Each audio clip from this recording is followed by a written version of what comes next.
ሰላም ጤና ይስጥልን አድማጭ ተመልካቾቻችን ታህሳስ 30 2018 ዓ.ም የ2018 የታህሳስ ወር የመጨረሻ ዕለት ላይ እንገኛለን። የትናንትና የገና በዓል በኢትዮጵያና በተለያዩ አካባቢዎች በድምቀት ተከብሯል።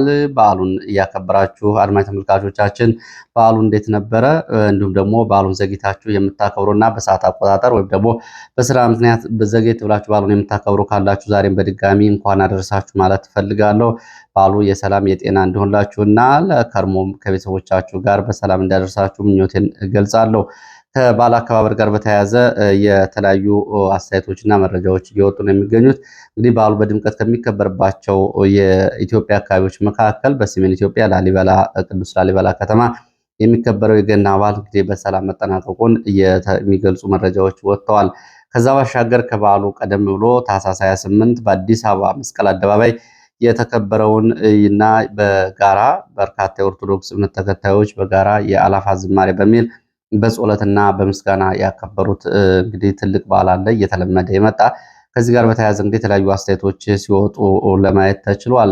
ከወጡ አስተያየቶች መካከል መንግስት ይህን በዓል እንዲከበር ድጋፍ የሰጠው የሀገሪቱ አጠቃላይ የሰላም ሁኔታ ገጽታ ግንባታ በማድረግ አስቦ እንጂ ለቤተክርስቲያኑ አስቦ አይደለም የሚለው ጉዳይ እንዳለ ሆኖ ከዚህ ባሻገር ግን በዚህ ቤተክርስቲያን ለወትሮ መስቀል አደባባይ በሚደረጉ ሃይማኖታዊ ህዝባዊ በዓላት ላይ በድምቀት የበዓላት ማድመቂያ ሆኖ ይታይ የነበረው የቤተክርስቲያኑ አርማ ያለበት አረንጓዴ፣ ቢጫ፣ ቀይ መለያ እንዲሁም ደግሞ የኢትዮጵያ ሰንደቅ ዓላማ ይኸው ቀለም እንዳይታይ ተደርጓል። ይሄ የተደረገው በበዓሉ ፕሮግራም ላይ ብቻ ሳይሆን እያንዳንዱ ሰው አልባሳት ጭምር በአልባሳቶቻቸው ላይ የኢትዮጵያን ሰንደቅ ዓላማ የኢትዮጵያ ኦርቶዶክስ ቤተክርስቲያን አርማዎችን ያደረጉ አልባሳት ጭምር እንዳይኖሩ በማድረግ ነው በዓሉ የተከበረው የሚለውና ምንድነው ዋና ዓላማው? በብሔራዊ በዓላት ላይ እንደዚህ አይነት ነገሮች በኦሮሚያ ክልል ካሁን በፊት ልሙጥ ኦሮሚያን እንገነባለን በሚል ይሄ ተከልክሎ የነበረው በጥምቀት በዓል፣ በሃይማኖታዊ በዓል፣ በፖለቲካዊ በዓላት ላይ ተከልክሎ የነበረው በአዲስ አበባ ተደግሟል የሚሉ ቅሬታዎችንም እንደዚሁ ተመልክቻለሁ። እንግዲህ የኢትዮጵያ ኦርቶዶክስ ተዋሕዶ ቤተክርስቲያን ከምትጠቀምባቸው አርማዎች መካከል ከኢትዮጵያ ሰንደቅ ዓላማ ጋር የሚመሳሰል ቀለም ያለውና በመሃል ላይ የቤተክርስቲያኑ አርማ ያለበት አለ።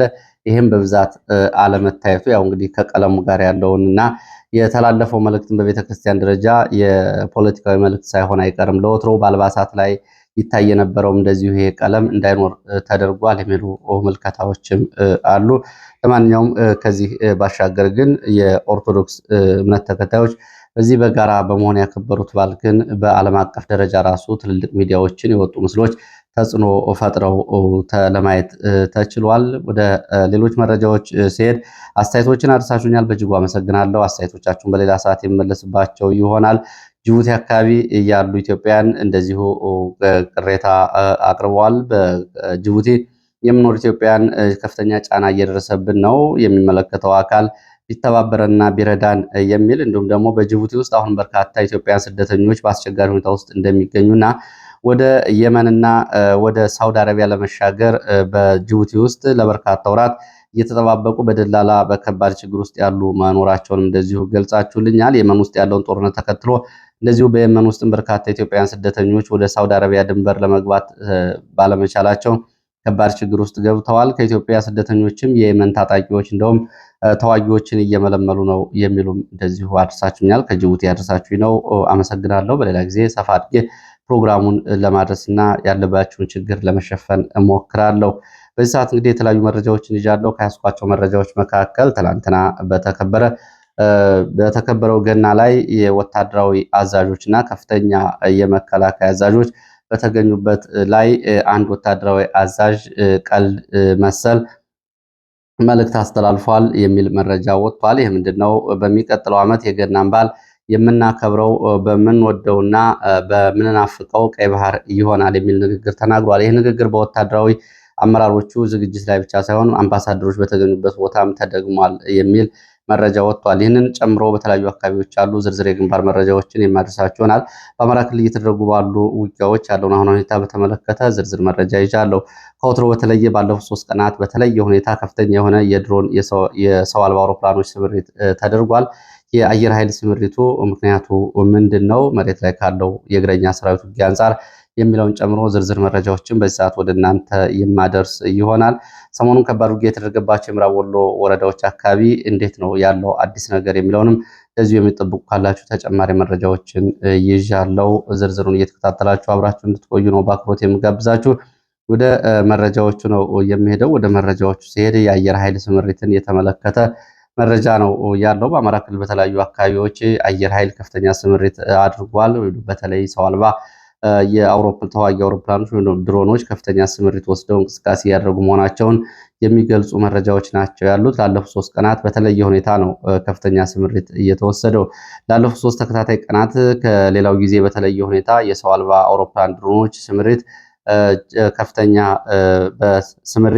በከፍተኛ ሁኔታ ተሰጥቷል ወይም ደግሞ ስምሪት እየተደረገ ነው የሚለው መረጃ መጀመሪያ መተማ አካባቢ ያለውን መረጃ ማስቀደም ጀምራለሁ። በምዕራብ ጎንደር መተማ ወረዳ በኢትዮጵያና ሱዳን ድንበር ባሉ 8 ቦታዎች ላይ ተከታታይ የድሮን ቅኝት እየተደረገ ይገኛል።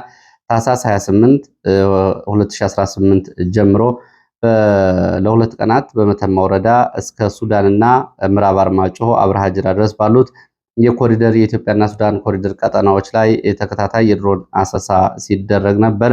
ለምሳሌ ባለፈው ከባድ ውጊያ ከተደረገባቸው አካባቢዎች አንዱ መሸሃ፣ ታጉር፣ አዲስ ዓለም፣ ቁጥር 1፣ ቁጥር 5፣ ደለሎ፣ ላስታ ተብሎ የሚጠሩት አካባቢዎች ላይ ተከታታይ የድሮን አሰሳና ቅኝቶች መደረጋቸውን የዓይን እማኞች ገልጸዋል።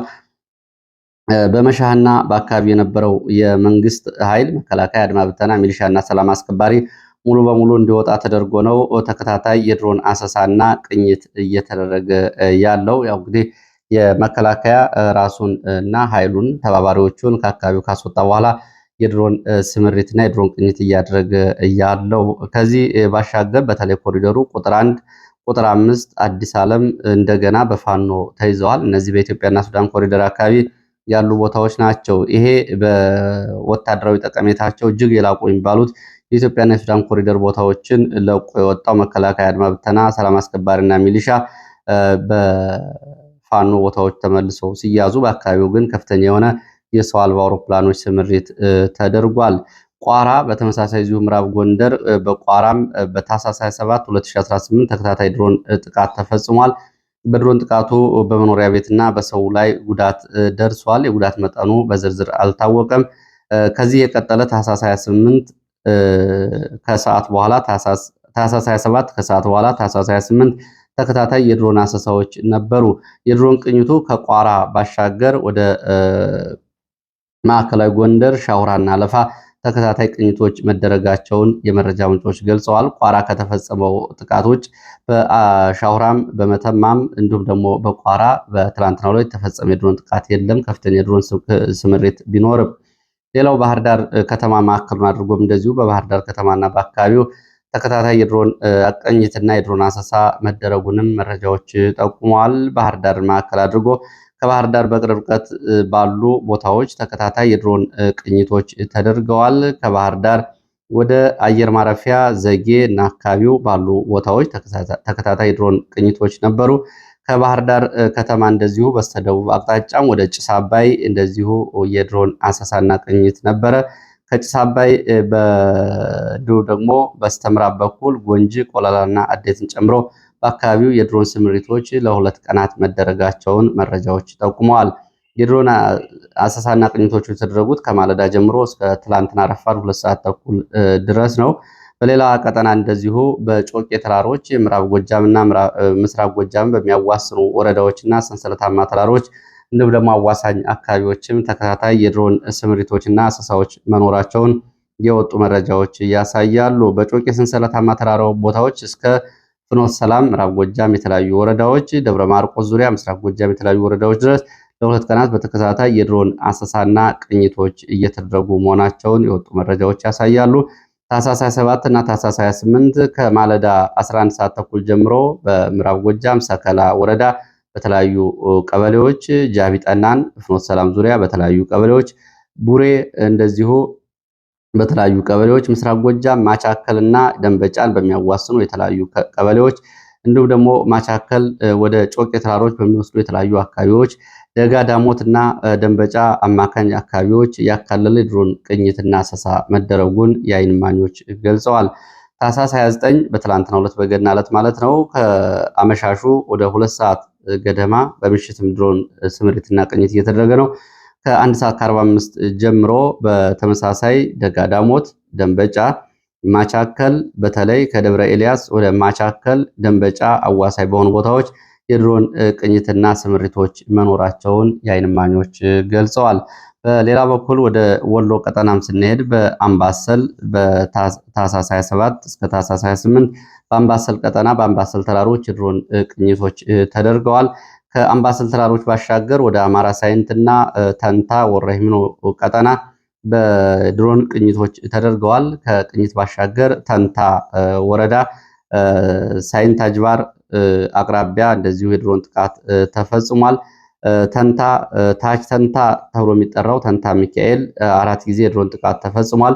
በተፈጸመው የድሮን ጥቃት ጉዳት ደርሷል። ከዚህ ባሻገር መቅደላ ወረዳ ከለላ ደገር አካባቢ እንደዚሁ አንድ ዙር የድሮን ቅኝቶች መደረጋቸውን የመረጃ ምንጮቹ ገልጸዋል። በተንታና አካባቢ በተፈጸመ ድሮን ጥቃት የደረሰው ሰብአዊ፣ ቁሳዊና ወታደራዊ ኪሳራ በዝርዝር አልታወቀም። በፋኖ በሲቪሊያን እንዲሁም ደግሞ በመኖሪያ ቤት ንብረት የደረሰው ጉዳት እየተጣራ ነው። መረጃው እንደደረሰ ወደ እናንተ አደርሳለሁ። እንግዲህ በተደጋጋሚ በተለያዩ አካባቢዎች የሚደረገው የድሮን እና የአየር ኃይል ስምሪት የእግረኛ ሰራዊቱና በመሬት እየተዋጋ ያለውን ኃይል ለመደገፍ ነው። ይህም ጦርነቱን ሁኔታ በግልጽ የሚያሳይ ነው ይላሉ ወታደራዊ አስተያየት ሰጪዎቹ። ብልጽግና በሚዲያና በፕሮፓጋንዳ በተደጋጋሚ እንደሚለው ዘመቻው ተቀልብሶ ክልሉ ሙሉ በሙሉ ወደ ሰላም ተመልሷል በሚል ከሚያደርገው ፕሮፓጋንዳ ባሻገር የበለጠ አየር ኃይሉን ሙሉ በሙሉ ወደ ስምሪት መግባቱን የሚያሳይ ነው። ይሄ ደግሞ እንግዲህ በዘመቻው በውጊያው መሬት ላይ ያለውን ሁኔታ መቀልበስ አለመቻሉን የሚያሳይ እንደሆነ ነው የተገለጸው። ወደ ሌሎች መረጃዎች ሲሄድ ከግዳጅ ቀጠና እየወጡ የመንግስት ወታደሮች የመከላከያ አባላትን የተመለከተ መረጃ ነው። በሰሜን ወሎ ሀብሩ ወረዳ ጊራና ሸለቆ ቀጠና የመከላከያ አባላት ከግዳጅ ቀጠናቸው በመውጣት ወደ ፋኖ መቀላቀላቸው ተገልጿል። በዚህ አካባቢ በተደጋጋሚ ከአሁን በፊት መረጃዎች ሲወጡበት በነበረው አካባቢ ነው ይሄ መረጃ በድጋሚ የወጣው። በሀብሩ ወረዳ በሰሜን ወሎ ማለት ነው ወደ ፋኖ የተቀላቀሉት ከአሁን በፊት በብዛት በርካታ ወታደሮች ከወጡበት ክፍለ ጦር መሆኑን ዛሬ መረጃዎች ጠቁመዋል። ከ35ኛ ክፍለ ጦር ነው እነዚህ ወታደሮች ወጥተው ወደ ፋኖ የተቀላቀሉት። ከአሁን በፊት 35ኛ ክፍለ ጦር ተብሎ የሚጠራው ክፍለ ጦር በህዳር ወር ብቻ በአምባሰል ውጫሌና ዙሪያው ውርጌሳና አካባቢው መርሳና አካባቢው ስምሪት ላይ ከነበሩ ወታደሮች ከ150 እስከ 180 የሚሆኑት በውጊያም እንዲሁም ደግሞ ወደ ፋኖ በመቀላቀል ከዛም ውጭ ደግሞ በመኮብለል ከክፍለ ጦሩ መውጣታቸውን የወጡ አሃዛዊ መረጃዎች ያሳያሉ። ይህንን ተከትሎ በወቅቱ እንግዲህ ከስምሪት ከግዳጅ ቀጠና ወጥተው ወደ ወታደራዊ ካምፕ እንዲገቡ በርካቶቹ ሻለቆች መደረጋቸው ይታወቃል። ይሄ ከሆነ በኋላ እንደገና በትላንትናው ዕለት 7 ወታደሮች 5 ሙሉ ትጥቅ የያዙ እና ሌሎቹ ደግሞ እንደዚሁ በባዷቸው ከ35ኛ ክፍለ ጦር ወጥተው ወደ ፋኖ መቀላቀላቸው መረጃዎች ጠቁመዋል። ይህንን በተመለከተ እንግዲህ ይሄ 35ኛ ክፍለ ጦር የሚባለው ባለፈው ጥቅምት ላይ የተቋቋመው አዲሱ 11ኛ እዝ አለ። ማዕከሉን እዚህ ሀራ ተብሎ የሚጠራው አካባቢ በማድረግ የሰሜን ወሎ፣ የትግራይ፣ የአፋር ቀጠናዎችን እየሸፈነ የሚገኝ እዝ ነው። ከዚህ 104ኛ ኮር 35ኛ ክፍለ ጦር 4ኛ ሻለቃ ነው። እነዚህ ወታደሮች ታህሳስ 29 2018 ዓ.ም በመውጣት ወደ ፋኖ የተቀላቀሉት። በመሃል ወደ ግንባር መረጃዎች እመለሳለሁ። ወደ ምዕራብ ወሎ ደብረ ታቦርና ሌሎች አካባቢዎች ያሉ መረጃዎችን እመለስባቸዋለሁ። በመሃል በኦነግ ሸኔ የተመለከተ አንድ መረጃ አለ፣ እሱን ላድርስ። ኦነግ ሸኔ ግልጽ በሆነ ሁኔታ ለሁለት መከፈሉን የሚያሳዩ መረጃዎች ናቸው ያሉት። ከፊሉ የኦሮሞ ብልጽግናን በመታከክ እየሰራ ሲሆን፣ ቀሪው ደግሞ የነጃልመሮ ኃይል ሆኖ ለነጻነቱ የሚያደርገው ትግል ሲሆን ይህንን ጨርሶ ለማጥፋት ቁርጠኛ እንቅስቃሴ እየተደረገ ያለው በተከፈለው ቡድን በኩልና በክልሉ ሚሊሻ ቢሮ ስልጣን በያዙት የቀድሞ የኦነግ መሪዎች በነበሩት ጭምር ነው። በዚህ እንግዲህ በቡድን ሽኩቻ የበላይ ሆኖ ለመውጣት በሚደረገው የእርስ በርስ ውጊያ ከፍተኛ ጉዳት መድረሱን የሚገልጹ መረጃዎች አሉ። ከነዚህ መካከል እንግዲህ ይህንን የክፍፍሉና ውስጣዊ ሽኩቻውን እንደ መልካም አጋጣሚ በመጠቀም የብልጽግና በነጃልመሮ ቡድን ላይ ከፍተኛ ጫና እየፈጠረ ነው የሚገኘው። ይህንን ተከትሎ አዳዲስ መረጃዎች ወጥተዋል። ከዚህ ጋር የተያያዘ ይሁን ወይም ደግሞ በሌላ የድርጅት ተልዕኮ የታወቀ ነገር ባይኖርም ቁጥራቸው በውል ያልታወቀ ከፍተኛ የነጃልመሮ የጦር መሪ ኮማንደሮች ከሀገር ወጥተዋል የሚል መረጃ ወጥቷል። በሁለት ቡድን በመከፈል ወደ ሁለት ጎረቤት ሀገራት ነው የወጡት የሚሉት የመረጃ ምንጮች። እነዚህ ከፍተኛ የኦነግ ኮማንደሮች የነጃልመሮ ዋና ዋና ጦር መሪዎች እና የጃልመሮ የራሱ አማካሪዎችም ጭምር ይገኙበታል ብለዋል የመረጃ ምንጮቹ። ከሀገር የወጡት የኦነግ ሸኔ ኮማንደሮች በምን ምክንያት እንደወጡ ግን እስካሁን ድረስ የታወቀ ነገር የለም። ወደ ሱዳንና ወደ ኬንያ አቅጣጫ የወጡ ስለመኖራቸው ነው የተገለጸው። በኦነግ ሸኔ እንግዲህ በኩል ለምን ጉዳይ እንደተላኩ የተገለጸ ነገር የለም። ከዚህ ጋር በተያያዘ በሱዳን በኩል የወጡት የኦነግ ሸኔን ድርጅታዊ ተልዕኮ ይዘው ሳይወጡ እንዳልቀሩ ወለጋ አካባቢ ያሉ የመረጃ ምንጮች ገልጸው፣ በኬንያ በኩል የወጡት ግን በምን ምክንያት እንደወጡ የታወቀ ነገር የለም። ከውስጣዊ ሽኩቻ፣ ከእርስ በርስ ክፍፍል ወይም ደግሞ በተለያየ ጫና ኮብልለው ወይም ደግሞ ከሌሎች የሀገራት ጋር ወታደራዊ ትብብር ለማድረግ አስበው ይሁን አይሁን በውል የታወቀ ነገር የለም። ከዚህ ጋር በተያያዘ በማዕከላዊ እዝ እያለ ኦነግ ሸኔ በሚጠራው ስምሪት ቀጠናው መካከል በተለይ በሸዋ ቀጠና 3 የኦነግ ሸኔ ከፍተኛ መሪዎች እና ታጣቂዎች ውስጥ በተፈጠረ ክፍፍል ይህንን ተከትሎ አንዱ ቡድን ለብልጽግና በመወገን ለመከላከያና ለኦሮሚያ ልዩ ኃይል በሰጠው ጥቆማና ባደረገው ትብብር 3 የኦነግ ሸኔ እንደዚሁ ወታደራዊ አዛዦች መገደላቸው ተገልጿል። ጃል ደቻሳ፣ ጃል ዳክሳን ጨምሮ ሌላ በስም ያልተገለጸ ከፍተኛ የኦነግ ወታደራዊ አዛዥ ተገድለዋል። ይህን ክፍፍል ተከትሎም እንግዲህ የውስጥ ክፍፍል ሰርጎ ገቦች በሰጡት መረጃ ነው በሚል እንደገና ኦነግ ሸኔ በወሰደው እርምጃም እንደዚሁ የእርስ በርስ ውጊያ ተደርጎ ጉዳት ደርሷል ተብሏል። ይሄ የሆነው እንግዲህ ከሰላሌ ቀጠና እስከ ግንደበረት እንዲሁም ደግሞ እስከ አማያ ወረዳ ደቡብ ምዕራብ ሸዋና ምዕራብ ሸዋ ባሉት አካባቢዎች መሆኑን የወጡ መረጃዎች ያሳያሉ። ወደ ደብረታቦር የሚመልሰን መረጃ ላስከትል። በደቡብ ጎንደር ደብረታቦር ከተማ እንግዲህ አንድ አሳዛኝ ዜና ተሰምቷል። ይኸውም እንግዲህ ለ30 ዓመታት በደብረታቦር ሆስፒታል እያገለገሉ የነበረ ሐኪም መገደሉን ነው ከተማው ውስጥ መረጃው የሚገልጸው። በደብረታቦር ከተማን ጨምሮ በተለያዩ የአማራ ክልል አካባቢዎች በሐኪሞች ላይ የሚደረገው ግድያ እጅግ አሳዛኝ እንግዲህ ችግርም እየፈጠረ ነው። እጅግ አሳዛኝ እየሆነ ነው። ሐኪሞች ጥበቃ እየተደረገላቸው አይደለም። ከዚህ በፊት በባህር ዳር፣ ጎንደር፣ ወልዲያ ጨምሮ በተለያዩ አካባቢዎች ሐኪሞች ተገድለዋል። መራቤቴና አካባቢውን ጨምሮ የሕክምና ዶክተሮችን ጨምሮ አሁን ደግሞ በደብረታቦር ከተማ በአማራ ክልል በሕክምና ባለሙያዎች ላይ የሚፈጸመውን ግድያ መባባሱን የሚያሳይ መረጃ ነው እየወጣው። በደብረታቦር ከተማ በደብረታቦር ሆስፒታል በስመጥር ከሆኑት የጤና ባለሙያዎች መካከል አቶ ሊቁ ወልዴ የተባሉ የራዲዮሎጂ ባለሙያ ባልታወቁ ሰዎች ተቀጥቅጠው መገደላቸው ነው የተገለጸው። ግድያ ተፈጽሟል። ግድያው የተፈጸመው ደብረታቦር ከተማ ውስጥ ቀበሌ 03 ስላሴ አቅራቢያ እንደሆነ የመረጃ ምንጮቹ ገልጸዋል። ታህሳስ 28 አመሻሽ ነው እንግዲህ ግድያ የተፈጸመው። ምሽት 1 ሰዓት ከመሆኑ ጥቂት ደቂቃዎች ቀደም ብሎ ነው ይሄ ግድያ የተፈጸመው። ይሄ ሐኪም የተገደሉበት ቦታ በደብረታቦር መከላከያ ስምሪት ወይም ደግሞ ወታደራዊ ካምፕና መሳሪያ በደገነበት ደብረታቦር ኢየሱስ አቅራቢያ መሆኑን ጉዳዩን አነጋጋሪ አድርጎታል። እንግዲህ በደብረታቦር ሆስፒታል አቶ ሊቁ ለ30 ዓመታት በላይ ማገልገላቸውን ነው ትንሽ ትልቁ ያውቃቸዋል። እጅግ የተከበሩ የተመሰገኑ የተወደዱ የጤና ባለሙያ እንደነበሩ መረጃ ምንጮች ገልጸዋል። በዚህም በሐኪሙ ግድያ የሆስፒታሉ ማህበረሰብና የከተማው ሕዝብ ሀዘኑን መግለጹ ታውቋል። ከዚህ ጋር በተያያዘ እንግዲህ ግድያው በተፈጸመበት አቅራቢያ ስላሴ ዙሪያ መከላከያ ካምፕ አለ። ከካምፑ አቅራቢያም እንደዚሁ የቡድን መሳሪያዎች ዙ23ን ጨምሮ ተወድረው የሚገኙበት አካባቢ ነው ግድያ የተፈጸመው።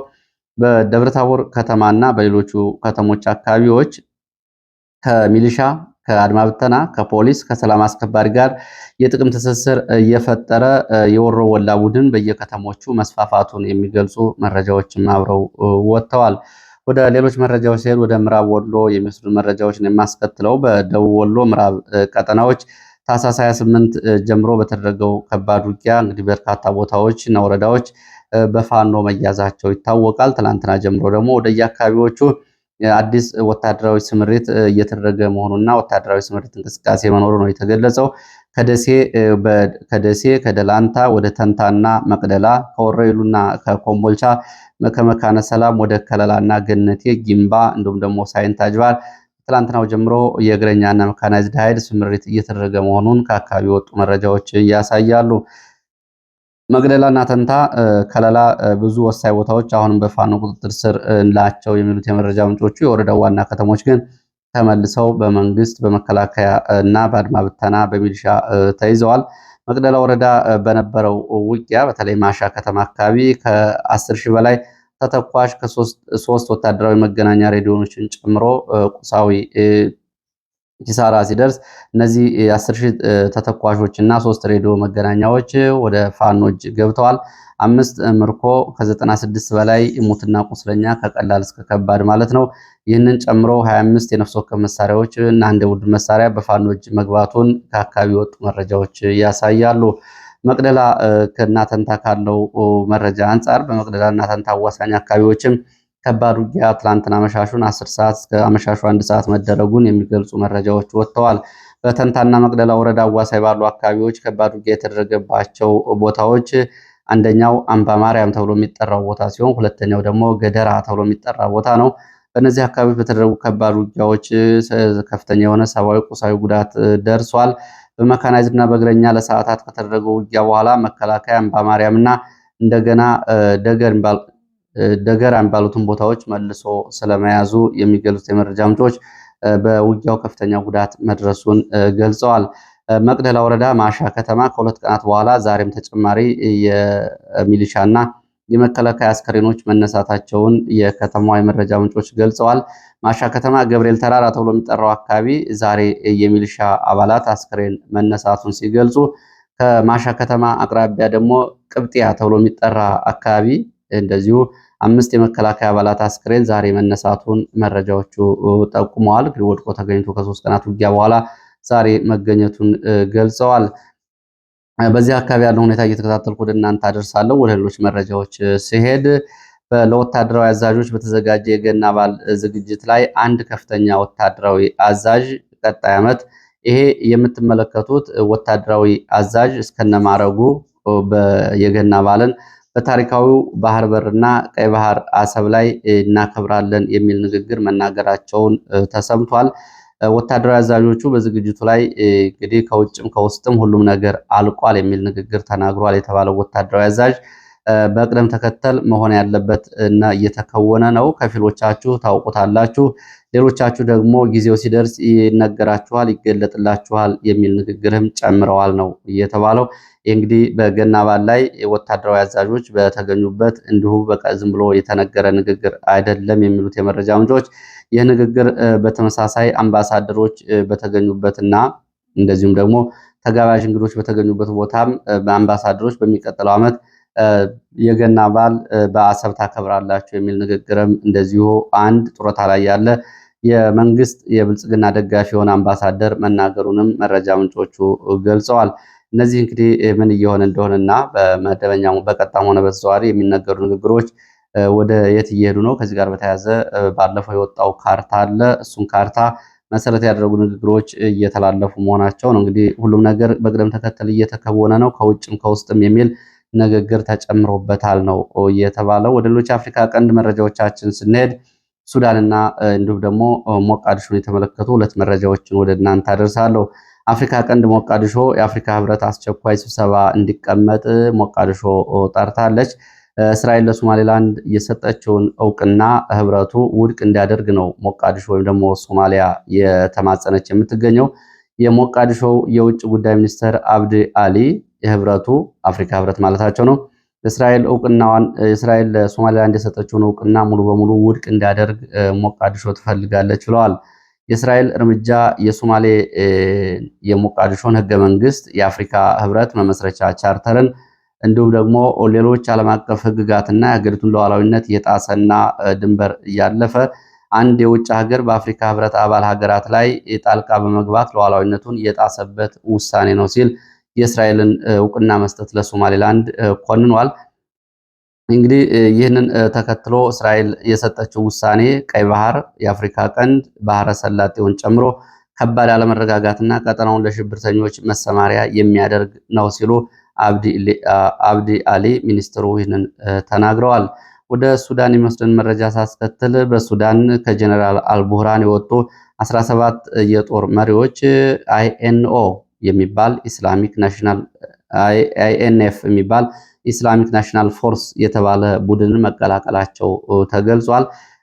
ኢስላሚክ ናሽናል ፎርስ እየተባለ የሚጠራው ቡድን አልፎ አልፎ ከሱዳን ጦር ጋር በመሆን በአርኤስኤፍ ላይ ውጊያ ሲያደርግ የነበረ ቢሆንም አሁን ከሱዳን ጦር በግልጽ እየተለየና የራሱን የሃይማኖታዊ ርዕዮተ ዓለም ይዞ እየተዋጋ መሆኑን የሚገልጹት የመረጃ ምንጮች ኢስላሚክ ናሽናል ፎርስ ተብሎ የሚጠራው ቡድን እንደዚሁ በሌላ ጉልበተኛ ሆኖ እየወጣ ነው የሚገኘው በሱዳን ውስጥ። ይህም እንግዲህ ሃይማኖታዊ ርዕዮተ ዓለም የሚከተል መሆኑ ደግሞ ቀጠናውን ለሌላ አደጋ ሊያጋልጠው ይችላል የሚል መረጃ አብሮ ወጥቷል። ሌላው እዚሁ ሱዳን በዳርፉር ቀጠና ኒያላ ተብሎ የሚጠራው አሁን እነ ጀነራል መሐመድ ደጋሎ እንደ ዋና ከተማ አድርገው ላቋቋሙት መንግስትና ካውንስል የሚጠቀሙበት ኒያላ ተብሎ የሚጠራው ከተማ ከአየር ቤዙ ከባድ ውድመት ደርሶበታል ተብሏል። የሱዳን ጦር አየር ኃይል በወሰደው ተከታታይ እርምጃ 800 ሜትር ስፋት ያለው የሱዳን የአርኤስኤፍ ማለት ነው ወታደራዊ ማዘዣ እና የአየር ኃይል ድሮን ማኮብኮቢያ ቦታ ሙሉ በሙሉ መውደሙን የወጡ መረጃዎች ያሳያሉ። የሌላው አርኤስኤፍ ወይም ደግሞ የሱዳን ፈጥኖ ደራሽ ኃይል የሚባለው ደቡብ ኮርዶፋን ተብሎ የሚጠራው ግዛት ተጨማሪ አዲስ ኃይል እያስገባ መሆኑን የወጡ መረጃዎች ያሳያሉ። ሌላው የሱዳን ጦር ከሩሲያው ዋግነር ተዋጊ ቡድን አባላት ስለመመልመሉ እንደዚሁ በአርኤስኤፍ በኩል ያሉ ሚዲያዎች እየገለጹ ነው የሚገኙት። ሩሲያ በፖርት ሱዳን አካባቢ አዲስ ወታደራዊ ቤዝ እየገነባች ነው የምትገኘው። ይህንን ደግሞ ከነ ጀነራል አልቡርሃን ጋር ባደረገችው ስምምነት ነው። ስለዚህ እነ ጀነራል አልቡርሃን ከራሻው የተዋጊ አቅራቢ ከሆነው ዋግነር ቡድን ጋር ውል ወስደው ታጣቂና ተዋጊ ቡድን እየመለመሉ መሆኑን የሱዳን ፈጥኖ ደራሽ ኃይል ሚዲያዎች ይህንን እየዘገቡ ይገኛሉ። ለሰዓት ከተለያዩ አካባቢዎች ማሰባሰብ ያቀረብኳቸው መረጃዎች እነዚህን ይመስላሉ። ስለተከታተላችሁ በእጅጉ አመሰግናለሁ። መልካም ጊዜ